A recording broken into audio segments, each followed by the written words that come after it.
ترک وسطی ایشیا سے ترکی کی طرف ہجرت کرنے کی کہانی جدید اناطولیہ ترکوں کے قبضے میں کیسے آیا؟ تاریخی کہانی آپ کو حیران کر سکتی ہے۔ قدیم اور کلاسیکی دنیا سے محبت کرنے والے بخوبی جانتے ہیں کہ ایشیا مائنر جدید ترکی میں پہلے مختلف قسم کے غیر ترک باشندے آباد تھے۔ ان میں سے زیادہ تر لوگ ہند زبانیں بولتے تھے اور ان میں ہٹی، فرجیں اور لویون شامل تھے۔ ٹرائے غالباً لوویان شہر تھا۔ سکندر اعظم کی فتوحات کے بعد ایشیا مائنر زیادہ تر ہیلینائزڈ تھا اور 11ویں صدی تک مضبوطی سے یونانی ہی رہا۔ اس خطے کے مشرقی حصوں میں ارمینیوں کی اکثریت تھی، جیسا کہ ان کے پاس قدیم زمانے سے تھا۔ پہلی صدی عیسوی کے دوسرے نصف میں ترک قوم آہستہ آہستہ مغربی منگولیا کے الٹائی پہاڑوں میں اپنے اصل آبائی وطن سے زیادہ تر وسطی ایشیا میں آ رہی تھی۔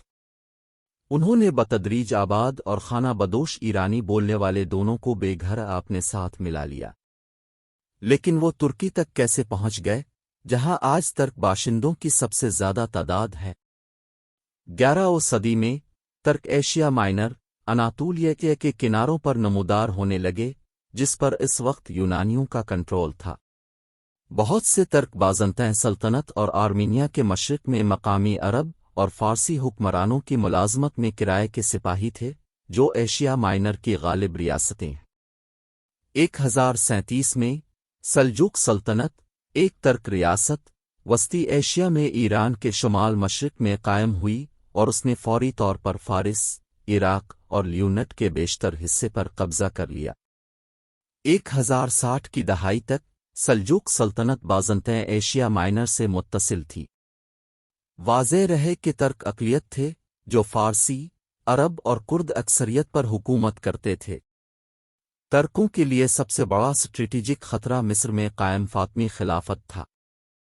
فاطمی اسماعیلی شیعہ تھے اور اس وقت یروشلم اور مکہ پر حکومت کرتے تھے، جبکہ ترکوں نے سنی اسلام کو برقرار رکھا تھا۔ بغداد میں سنی خلیفہ ان کا کٹھ پتلی تھا۔ اس وقت تک خلیفہ نے کوئی سیاسی کردار ادا کرنا بند کر دیا تھا، جبکہ سلجوقی سلاطین اقتدار پر قابض تھے۔ جیسا کہ بہت سی سلطنتوں کا معاملہ تھا، خانہ بدوش حکمرانوں اور ایک بیٹھی ہوئی آبادی کے درمیان تنازعات کی وجہ سے بہت سے مسائل پیدا ہوئے۔ اس طرح سلجوق حکمرانی کے تحت بہت سے ترک قبائل نے درحقیقت سلجوقوہے کے لیے ایک مسئلہ کھڑا کیا، کیونکہ وہ بے چین تھے اور بعض اوقات سلجوقوہے کے زیر اقتدار آبادیوں پر چھاپے مارتے تھے۔ نتیجے کے طور پر بہت سے ترک قبائل اور خاندان سلجوق سلطنت کی سرحدوں پر رکھے گئے، بشمول بازنطین سلطنت کی سرحدوں پر۔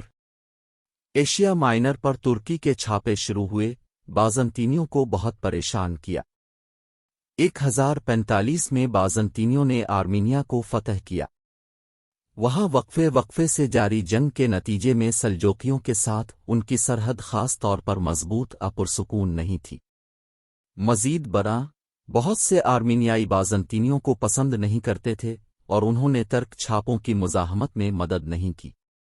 بالآخر 1071 تک بازنطینیوں نے ترکی کے مسلسل چھاپے سے گھبرا کر ترکی کے خطرے کو ہمیشہ کے لیے ختم کرنے کے لیے ایک بڑی فوج کو اپنی سرحدوں پر منتقل کرنے کا فیصلہ کیا۔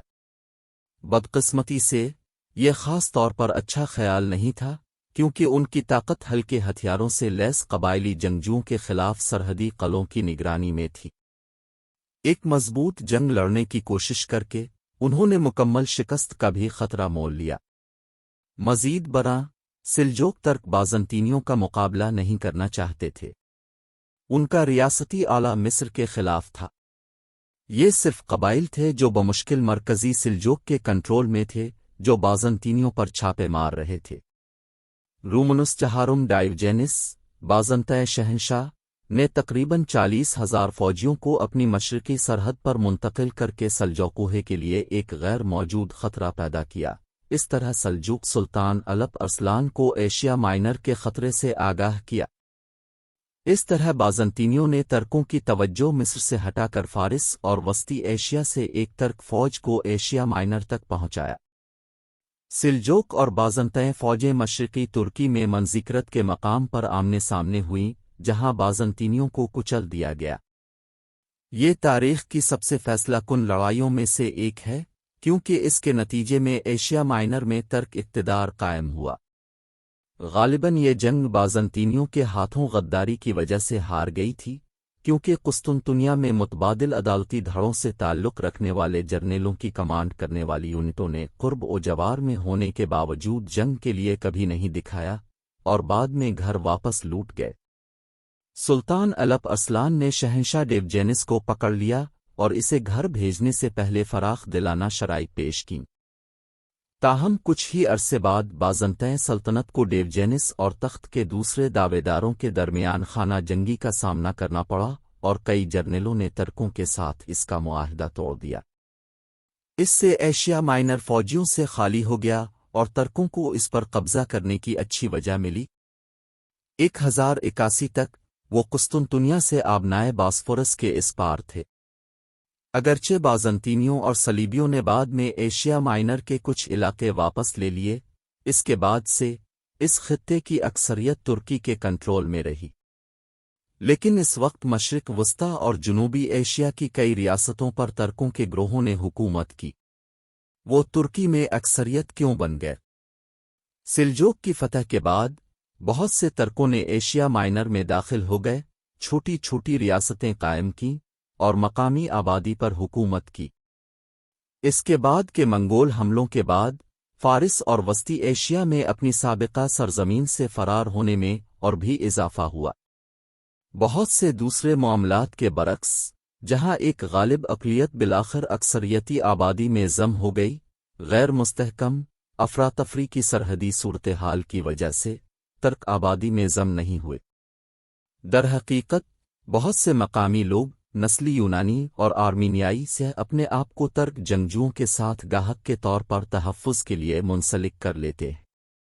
یہ کلائنٹ سرپرست رشتہ ایشیا مائنر کے بہت سے بینڈوہے اور قبائل میں پھیل گیا اور اس بات کو یقینی بنایا کہ آبادی کی اکثریت اس کے برعکس ترک مذہب، اسلام، زبان اور ثقافت میں ضم ہو جائے۔ یہ ایک ثقافتی عمل ہے جسے اشرافیہ کے غلبے کے نام سے جانا جاتا ہے، جس میں اقلیت اپنی ثقافت کو اکثریت پر مسلط کرتی ہے۔ ایشیا مائنر کی ترککاری اس حقیقت سے عیاں ہے کہ جینیاتی طور پر آج کے ترکوں کی اکثریت کا تعلق ازبک اور قازقوہے کی طرح وسطی ایشیائی ترک باشندوں کے بجائے یونانیوں اور آرمینیائی باشندوں سے ہے۔ اس طرح جبکہ ایشیا مائنر میں ترک ثقافت کا غلبہ تھا، ترک خود بھی جلد ہی جینیاتی طور پر مقامی آبادی میں ضم ہو گئے۔ اس کا مطلب یہ نہیں ہے کہ آج کی اناطولیائی ترک آبادی میں کوئی حقیقی وسطی ایشیائی جینیاتی جزو نہیں ہے۔